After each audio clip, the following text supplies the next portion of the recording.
ചേട്ടാ പടം ഓക്കെയാണ്, ഭയങ്കര ഇഷ്ടം വെച്ചാൽ അങ്ങനെയല്ല. ഫസ്റ്റ് ഹാഫ് എനിക്ക് അത്ര അങ്ങോട്ട് വർക്കാവില്ല, പക്ഷെ സെക്കൻഡ് ഹാഫ് കൊള്ളാം. എല്ലാവരുടെ ഫൈറ്റും ഡാൻസും പരിപാടികളൊക്കെ കൊള്ളായിരുന്നു. പിന്നെ എടുത്തു പറയേണ്ടത് നമ്മുടെ ബാബു അന്നൻ ചേട്ടൻ്റെ ഫൈറ്റും കാര്യങ്ങളാണ്. പുള്ളിയെ കുറച്ച് നാളെ അങ്ങനെ കണ്ടിട്ട് ഒരു അടപടലം ഫൈറ്റൊന്നല്ല, എന്നാൽ പുള്ളിയുടെ ആ കരാട്ടയും പരിപാടിയൊക്കെ നന്നായിട്ട് വന്നിട്ടുണ്ടായിരുന്നു. പിന്നെ ചെസ്സയാണെങ്കിലും ശബരീഷ് ബ്രോ, ബൈജു, നമ്മളെ തിരുവനന്തപുരം ബൈജു അണ്ണൻ എല്ലാവരും നന്നായിട്ട് ചെയ്തിട്ടുണ്ട്. ഒരു കുഴപ്പമില്ല, ആക്ഷൻ നന്നായിട്ടുണ്ട്, കുഴപ്പമില്ല. എടുത്തു പറയാനായിട്ട് തോന്നിയത് എന്താണ്, ഈ നാരായണ ചേട്ടൻ്റെ പെർഫോമൻസ് ആണ്. പുള്ളി ആ ലുക്കും ക്യാരക്ടർ ആ ഒരു കോമഡി നന്നായിട്ട് വർക്കൗട്ട് ആവുന്നുണ്ട്, കുഴപ്പമില്ല. പാട്ടാണ് പടത്തിനെ കൊണ്ടുപോയത് കേട്ടോ. സെക്കൻഡ് ഹാഫിലെ BGM-ഉം സോങ്സും ക്ലൈമാക്സിൽ ആ പാട്ടും ഒക്കെ അങ്ങനെ പടത്തിന്റെ മൊത്തത്തിൽ മൂഡ് മാറ്റിയത്, സാഹസം മൂടാക്കിയത് അപ്പോഴാണ്. ഏറെക്കുറെ പോസിറ്റീവ് പറയുകയാണെങ്കിൽ ജീവ എടുത്തു പറഞ്ഞ സാഹസത്തിൽ ജീവയാണ് തൂക്കിയത്. എനിക്ക് ജീവയുടെ സ്വാഗം കാരണങ്ങളും ഒട്ടും ഒരു രക്ഷയില്ല, അടിപൊളി. റംസാനെ കാട്ടി തൂക്കിയ ജീവയാണ്. ജീവ കുറച്ച് സീനിൽ അഭിനയിക്കാവുള്ളൂ, പക്ഷേ ജീവ കൊണ്ടുപോയി, സാഹസം ജീവ കൊണ്ടുപോയി. കാരണം റംസാന്റെ അഭിനയം ഗൗരി എല്ലാവരും അത്യാവശ്യം നല്ല രീതിയിൽ ചെയ്തിട്ടുണ്ട്. പിന്നെ ക്ലൈമാക്സ് ഫൈറ്റൊക്കെ അടിപൊളിയാണ്. അപ്പം എല്ലാവരും ഓണത്തിന് അടുത്ത ആഴ്ച കൂലിയില്ലേ, സ്റ്റാർട്ടിങ് തൂക്കി, സാഹസം തൂക്കി. വളരെ മോശമായ ഒരു സിനിമ, വളരെ മോശം. അത് ഒരു കണ്ടിന്യൂറ്റി ഇല്ല, ഒരു ചെറിയ പ്രേമമാണ് കാണിക്കുന്നത്. ആ പ്രേമവും അതിനെ ചുറ്റിപ്പറ്റി ആ പ്രേമം നായകനും നായികയും ഒരുമിക്കാനുള്ള ഒരു സാഹസമാണ് ഇവിടെ കാണിക്കുന്നത്. പക്ഷേ കണ്ടുകൊണ്ടിരിക്കുന്നത് നമുക്ക് അതിനേക്കാൾ വലിയ സാഹസമായിപ്പോയി. കുഴപ്പമില്ല, കണ്ടിരിക്കുക. ഒരു വൺ ടൈം മൂവി. കോമഡിയാണോ? കോമഡി എടുത്ത് പറയുന്നത് എന്നാ ഇഷ്ടപ്പെട്ടെന്നാണ് പടത്തിൽ പറയാൻ? കോമഡി ഉള്ളായിരുന്നു, ആക്ഷനും ഉള്ളായിരുന്നു. നല്ല എൻജോയ് ചെയ്തിരിക്കാൻ പറ്റുന്നുണ്ട് മൊത്തത്തിൽ. പിന്നെ കോമഡി നല്ല രസമുണ്ട്, നമുക്ക് ഒരു നാച്ചുറൽ ആയിട്ടുള്ള നമുക്ക് ചിരിക്കാനുള്ള സാധനങ്ങളൊക്കെ പിന്നെ ഒരേ പൊളി. പടം കൊള്ളാം, നല്ല പടമാണ്, ത്രില്ലർ മൂവിയാണ്, കണ്ടോണ്ടിരിക്കാൻ രസമുണ്ട്. എടുത്തു പറയാനാണെങ്കിൽ ഫൈറ്റ് സീൻസ് ഒക്കെ കൊള്ളാം, നല്ല രസമുണ്ട്. ഏത് മൂടാണ് പടം? പൊളി മൂടി, ഫൈറ്റ് സീനൊക്കെ കൊള്ളാം. നല്ല പടം, എൻഗേജിങ് ആണ്, എൻഡ് ടു എൻഡ് കോമഡി, കുഴപ്പമില്ല. നല്ല കോമഡിയാണ്, ലൈവായിട്ട് പോകുന്ന പടം, ഇടയ്ക്ക് ബോറടി ഒന്നുമില്ല. ബൈജു നല്ലതായിരുന്നു.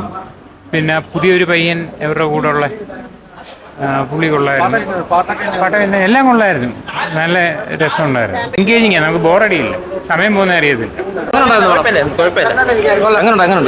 നല്ല കോമഡിയാണ്, ചിരിക്കാം. മൊത്തത്തിൽ ഈ സിനിമ ബിലോ അവറേജിലാണ് തോന്നിയത്. പ്രത്യേകിച്ച് ഫസ്റ്റ് ഹാഫ് വരെ നമുക്ക് ഈ കഥ എന്താണെന്നോ എന്താണ് ഇതിൽ കാണിക്കുന്നതെന്നോ നമുക്കൊന്നും കണക്റ്റഡ് ആവില്ല. ഈ കണ്ടുകൊണ്ടിരിക്കുന്നവരെ കിളി പോയ അവസ്ഥയിലാണ് ഈ സിനിമ ഫസ്റ്റ് ഹാഫ് വരെ വരുന്നത്. പിന്നെ സെക്കൻഡ് ഹാഫിലാണ് ഈ സിനിമ അതിലെ കഥ എന്താണ് ഉദ്ദേശിക്കുന്നത് നമുക്ക് അതിലോട്ട് പോകുന്നത്. പിന്നെ ലോജിക്കൊന്നുമില്ല, നമ്മൾ സിനിമയാണെന്നുള്ള ആ ചിന്തയിൽ പോകണം. പിന്നെ അതിലെന്തൊക്കെയാണ് കാണിക്കുന്നത് അതിൻ്റെ ലോജിക്കിലോട്ടേ പോകരുത്. അവിടുന്ന് വരുന്നു കുറേ പേര് അടിയുണ്ടാക്കുന്നു, വന്നു പോകുന്നു എന്നല്ലാതെ അതിൽ പ്രത്യേകിച്ചൊന്നും പറയാനില്ല. പിന്നെ ആകെയിൽ ഒരു നന്നായിട്ട് ചെയ്തിട്ടുണ്ടെങ്കിൽ ആക്ഷൻ കൊറിയോഗ്രാഫി നന്നായിട്ട് ചെയ്തിട്ടുണ്ട്. ആ സമയത്ത് ഒരു പ്രത്യേക തരത്തിലുള്ള ഒരു ബാക്ക്ഗ്രൗണ്ട് മ്യൂസിക് സ്റ്റണ്ട് സീനിൽ മാത്രമുള്ള കാര്യമാണ് പറഞ്ഞത്. പിന്നെ എന്തോ പഴയ നമ്മുടെ പ്രിയദർശൻ സിനിമകളിലൊക്കെ ഇങ്ങനെ സീരീസ് ഓഫ് ഇൻസിഡൻസ് ഇങ്ങനെ കാണിച്ച് കണക്ട് ചെയ്ത് ഉള്ള എന്തൊക്കെയോ തമാശയെ കാണിക്കാൻ ശ്രമിച്ചിട്ടുണ്ട്. പക്ഷേ എനിക്ക് അത്ര വർക്കൗട്ടായില്ല. പിന്നെ ഈ നമ്മുടെ 2K കിഡ്സിനൊക്കെ വല്ല കറക്റ്റായിട്ട് കണക്റ്റഡ് ആകുമെന്നുള്ള കാര്യം എനിക്കറിയില്ല. എനിക്കെന്തായാലും പലതും കണക്റ്റഡ് ദയിച്ചില്ല എന്ന് തന്നെ പറയാം. ബാബു ആന്റണിയെ ഭയങ്കര ഹൈപ്പിലാണ് സിനിമയുടെ തുടക്കത്തിൽ കാണിക്കുന്നത്. പിന്നെ ആ പുള്ളിയെ പിന്നെ ഒരു മണ്ടൻ വേഷത്തിലോട്ട് ആ കഥയങ്ങ് പറഞ്ഞങ്ങ് വേറെന്തൊക്കെയോ ലെവലിലോട്ട് ഈ കഥ പോയിട്ടുണ്ട്. പിന്നെ നരേനെ ശരിക്കും ഒരു കോമാളി വേഷത്തിൽ കാണിച്ചേക്കാണ്. പിന്നെ എന്തൊക്കെയാണെന്ന് എനിക്ക് അറിഞ്ഞൂടാ. സംഭവത്തിൽ മൊത്തത്തിലൊരു പുകയായിട്ടാണ് ഞാൻ പുറത്തിറങ്ങിയ സിനിമ. കൊള്ളാം, സൂപ്പർ സിനിമ. പിന്നെ കണ്ടോണ്ടിരിക്കാനായിട്ടായിരുന്നു കൊള്ളാം, സൂപ്പർ സിനിമ. ഞാൻ ഇത്ര എക്സ്പെക്ട് ചെയ്തിട്ടില്ലായിരുന്നു, പക്ഷേ കിട്ടില്ല. ഇല്ല, എല്ലാം കൊള്ളാം, എല്ലാം ഫൈറ്റ് സീൻ എല്ലാം കൊള്ളാം, ഒന്നും മോശമൊന്നും പറയില്ല, കൊള്ളാം. സാഹസം മൂടെന്ന് വെച്ചാൽ ഭയങ്കരമായ സാഹസം മൂടായില്ല, പക്ഷെ സാഹസം മൂടാക്കാൻ ഒരു മാക്സിമം ശ്രമിച്ചിട്ടുണ്ട്. നമുക്കത് ഓവറായിട്ട് അക്സെപ്റ്റ് ചെയ്യാൻ പറ്റില്ലെങ്കിലും ഒരു ആവറേജ് ടൈപ്പ് ഉണ്ട്. ഭയങ്കരമായ റേഞ്ചോ കാര്യങ്ങളോ ഒന്നും ഇല്ലെങ്കിലും നമുക്ക് ബോറടിക്കാൻ കാണാൻ പറ്റുന്ന പടം. എസ്പെഷ്യലി നേരത്തെ ഇറങ്ങിയ സുമതി വളവൊക്കെ എല്ലാവരും പോസിറ്റീവ്, അതിനേക്കാൾ എന്തുകൊണ്ടും മികച്ച സിനിമ തന്നെയാണ്.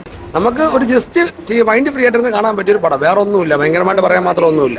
ഇത് വെറും ഒരു ആവറേജ് പടം, വേണമെങ്കിൽ ഒരു നോക്ക് കാണാം. അതായത് ഒരു ഫെസ്റ്റിവൽ മോഡാണ് പിടിച്ചേക്കുന്നത്. ഇതിന്റെ ഒരു എന്ന് വെച്ചാൽ പെർഫോമൻസ് സൈഡ് നോക്കുകയാണെങ്കിൽ ബൈജു സന്തോഷും ഭഗത് മാനുവലും കൊള്ളാം. ഭഗത് മാനുവൽ സത്യം പറഞ്ഞാൽ ഈ അടുത്ത കാലത്ത് ചെയ്തേക്കുന്ന ഒരു വ്യത്യസ്തമായ ഒരു വേഷവും. ഈ രണ്ട് ആക്ടേഴ്സാണ് കൊള്ളാന്ന്. ബാക്കി ഒരുപാട് പേരുണ്ട്, സോഷ്യൽ മീഡിയയിൽ നിൽക്കുന്ന കണ്ടന്റ് ക്രിയേറ്റേഴ്സ് ആയിട്ടുള്ളവർ, പിന്നെ TV ജീവയൊക്കെ ഉണ്ട്. ഓവറോൾ നോക്കുകയാണെങ്കിൽ വൺ ടൈം വേണമെങ്കിൽ ഒന്ന് കണ്ട ഒരു ആവറേജ് ഒരു പടം, അല്ലാതെ ഭയങ്കര തിയേറ്റർ വാച്ച് ഡിമാൻഡ് ചെയ്യുന്ന ഒരു പടം. കോമഡിയൊക്കെ ഒരുപാട് പേര് ആക്ഷന്റെ കാര്യമൊക്കെ പറഞ്ഞത്, ആക്ഷനൊക്കെ എങ്ങനെ ഉണ്ടായിരുന്നു? ആക്ഷനൊക്കെ ജസ്റ്റ് വന്നു പോകുന്ന സാധനങ്ങൾ, അതൊന്നും എടുത്തു പറയാനൊന്നുമില്ല. കോമഡീസ് ആണെങ്കിലും നമുക്ക് ചിരി വരുന്ന 1-2 സംഭവങ്ങളേ ഉള്ളൂ, വേറെ അല്ലാതെ വലിയ കാര്യങ്ങളൊന്നുമില്ല. ഞാനപ്പോൾ ഇത് എനിക്ക് തോന്നുന്നു ആവറേജ് ഒരു പടം, എൻ്റെ പേഴ്സണൽ ഒപ്പീനിയനാണ്, ആവറേജ് അല്ല വലിയ സംഭവമൊന്നും.